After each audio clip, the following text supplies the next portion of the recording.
যদি আমরা লক্ষ্য করি একটা সমাজের অন্যতম একটা সমস্যা হচ্ছে কি, সেটা হলো মাদক দ্রব্য। প্রত্যেকটা সমাজের অন্যতম একটি সমস্যা কি, মাদক দ্রব্য।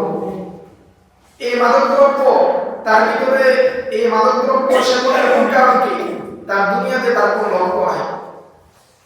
সে দুনিয়াতে কি করবে, যদি দেখেন আমরা ইসলামকে বাদ দেই, এই দুনিয়ার মধ্যে আমার একটাই লক্ষ্য, 3 বেলা খাবো আর ঘুমাবো। এর চেয়ে যদি আরেকটু চিন্তা করি, তাহলে আমার দুনিয়ার আরেকটি লক্ষ্য তৈরি হয়, আমার পথকে উন্নত করব, টাকা পয়সা বেশি অর্জন করব। এছাড়া আমরা দুনিয়ার মধ্যে তেমন কোনো লক্ষ্য খুঁজে পাই না। আচ্ছা, আমরা দুনিয়ার কোনো লক্ষ্য নেই কেন? ইসলামের শিক্ষা সেটা আমরা পাচ্ছি না, যার কারণে আমাদের যুব সমাজ মাদকের দিকে কি চলে যাচ্ছে। এইভাবে সমাজের মধ্যে প্রক্রিয়া ব্যাপক হারে কি ছড়িয়ে যাচ্ছে মহামারীর মতো। বলতে সবার লজ্জা, কিন্তু এটা মহামারী।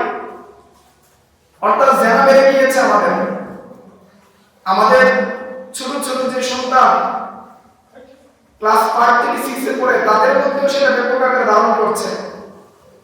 স্থানভেদে ভিন্ন, শহরের দিকে থাকলে সেটা ব্যাপকতা আরো বেশি।